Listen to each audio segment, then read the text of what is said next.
أهلا بيكم مرة تانية. النهاردة هنغوص سوا في تفاصيل قصة جريمة غريبة جدا حصلت في مكان شكله هادي وبسيط قوي، قرية سنت ماري ميد. فعلاً، المصدر الأساسي بتاعنا هو رواية لأغاثا كريستي بتحكي عن لغز مقتل شخصية، يعني نقدر نقول أغلب أهل القرية كانوا مش طايقينه خالص. القصة دي فعلا بتورينا إزاي الهدوء الظاهري ده ممكن يخبي تحته حاجات كتير، أسرار ودوافع قوية جدا. بالظبط، حب ممنوع، جشع، انتقام. مهمتنا النهاردة إننا نحاول نفكك الخيوط دي ونربطها ببعض عشان نفهم إيه اللي حصل بالظبط. طيب، خلينا نبدأ بالضحية. هو القاضي المتقاعد لوسياس بروسيرو. الرواية بصراحة بتقدمه كشخصية صعبة قوي. صعبة دي كلمة قليلة، بتوصفه إنه فظيع، متغطرس، شايف نفسه واصي على أخلاق الناس كلها. وكمان فظ وبخيل ولسانه زي الكرباج، ما بيسيبش حد في حاله. لدرجة إن الأب كليمنت قسيس القرية، اللي هو المفروض رمز للتسامح، ومن كتر ما القاضي كان مضايقه قال جملة يعني صعبة قوي. قال إيه؟ قال: اللي هيقتل الراجل ده هيبقى عمل فينا كلنا خدمة عمرنا ما هننساها.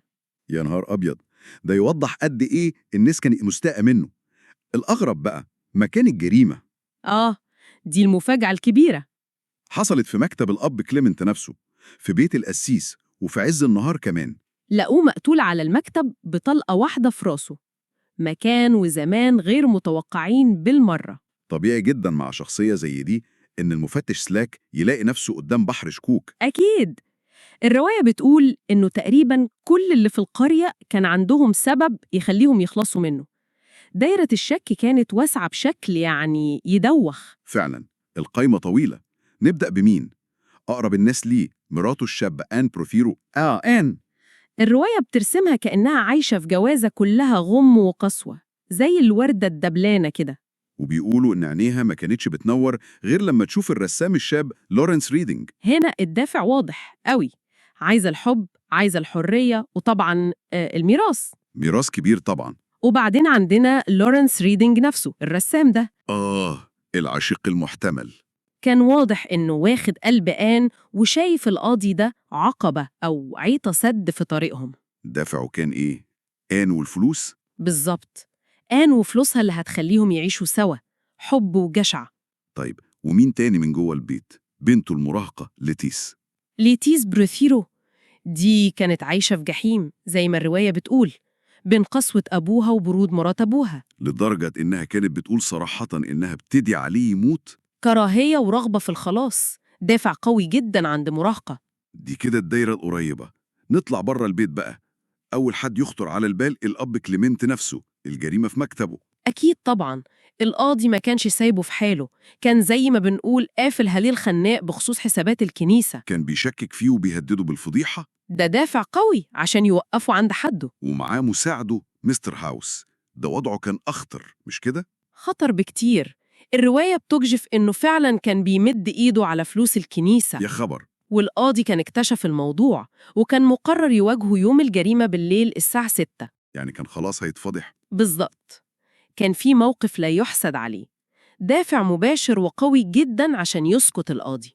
وشخصيات تانية تبان بعيدة شوية، زي ماري الخادمة. ماري، خطيبها الصياد اتحبس ظلم بسبب القاضي. كانت بتكرهه كره العمى وبتتوعد له. دافع الانتقام الشخصي واضح جدا. وكمان الضيف اللي كان موجود باحث الآثار دكتور ستون.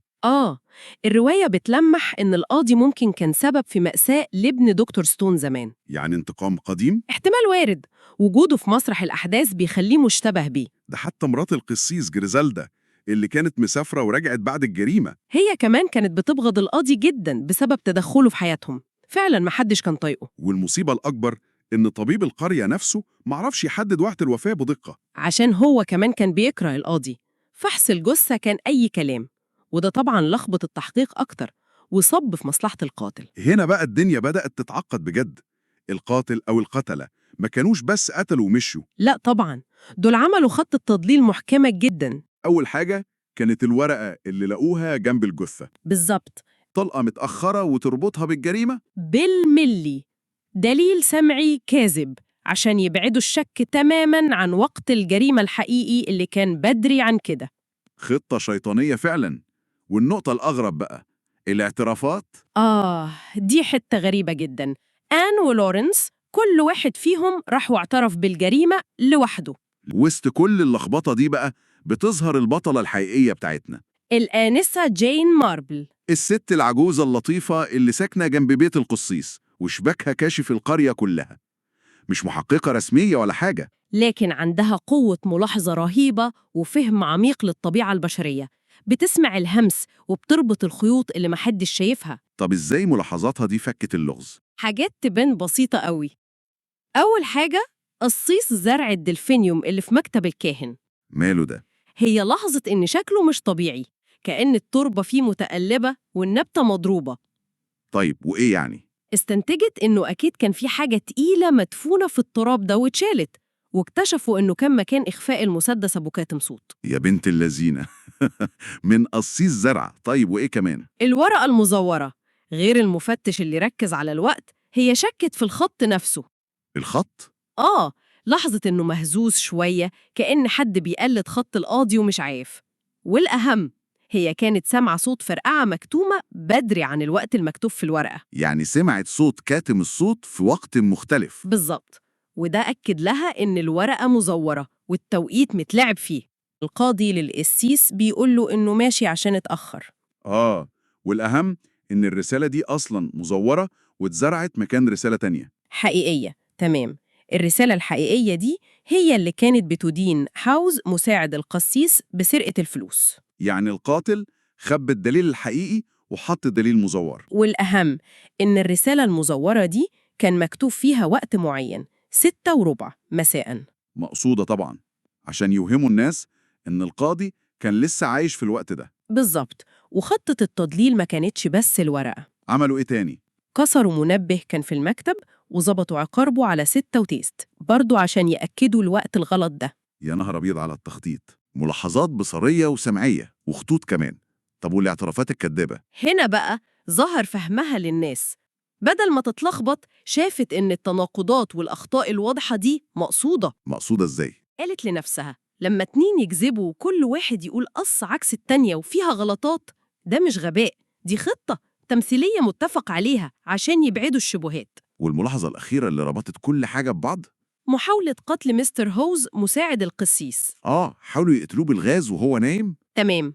وفي نفس الوقت زرعوا الرسالة الحقيقية بتاعت القاضي اللي بتدين أوز في بيته. ليه يعملوا كده؟ الأنسة ماربل فهمت القاتل الحقيقي محتاج يتخلص من هاوز لأنه الشاهد اللي ممكن يربط القاضي بالخلاف المالي، ولو فشلت محاولة القتل يبقى تهمة قتل القاضي تلبس في هاوز بسبب الرسالة اللي اتزرعت عنده. خطة بديلة كمان عشان يضمنوا نفسهم 100%. بالظبط، ده كشف للأنسة ماربل قد إيه القاتل ده داهية ومصمم. طيب الصورة كده وضحت قوي. بعد كل الخيوط دي مين بقى القاتل أو القتلة؟ الأنسة ماربل جمعت كل حاجة: المسدس المخبي في القصيص، الورقة المزورة، الساعة المكسورة، الطلقة المتأخرة، الاعترافات الكذابة، ومحاولة قتل هوز وتوريطه. كل ده بيشاور على إيه؟ على إيه؟ إن القاتل ما كانش واحد، كانوا 2 بيشتغلوا مع بعض بتنسيق تام. يا ساتر، وطلعوا مين؟ زي ما الأنسة ماربل استنتجت، آن بروسيرو الزوجة وعشيقها الرسام لورنس ريدينج. هما الاتنين؟ ونفذوا الخطة دي إزاي بالتفصيل؟ الخطة كانت متقسمة بينهم. لورنس عشان كان بيتردد على المكان قدر يدخل المكتب بدري ويخبي المسدس أبو كاتم صوت في القصيص. تمام. آن الزوجة هي اللي دخلت وقتلت جوزها بدم بارد بالمسدس ده. وبعدين؟ خرجت بسرعة ودخل لورنس عشان يزرع الجواب المزور ويكسر الساعة، وبعدها فترة طلع ضرب طلقة البندقية في الغابة وحاولوا يقتلوا هاوس كمان. عشان يضمنوا إن مفيش أي خيط يوصل لهم. كانت جريمة مزدوجة، تخطيط وتنفيذ وتستر. قصة مذهلة فعلا في تعقيدها. جداً، بتورينا إزاي الجرائم البشعة ممكن تحصل في أكتر الأماكن اللي شكلها هادي وبريء. والأهم، بتغوص في دوافع النفس البشرية: الحب، الانتقام، الجشع. وإزاي المشاعر دي ممكن تدفع ناس عاديين لأفعال متطرفة. وفوق كل ده، أهمية الملاحظة الدقيقة والتفكير النقدي. وراكد بكتير. ومحتاجة عين بصيرة زي عين الأنسة ماربل عشان تشوفها. فعلا الموضوع مش بس مين القاتل، لا، ازاي الخطة اتعملت بكل الدقة دي، وازاي شخصية زي الأنسة ماربل، مجرد ست كبيرة قاعدة في بيتها، قدرت تشوف اللي المحققين مش شايفينه. قوتها كانت في فهمها للناس ودوافعهم، مش في الإجراءات الرسمية. وده يخلينا نفكر في حاجة أخيرة. إيه هي؟ لحد فين ممكن المظاهر اللي بنشوفها كل يوم تكون خادعة؟ هل بنشوف حقيقة الناس والمواقف؟ ولا بنكتفي باللي على الوش؟ وهل عندنا ولو حتة صغيرة من قدرة الأنسة ماربل على قراءة اللي بين السطور والشك في المسلمات؟ سؤال فعلا يستحق نفكر. شكرا لكل واحد شاف الفيديو لحد آخر ثانية.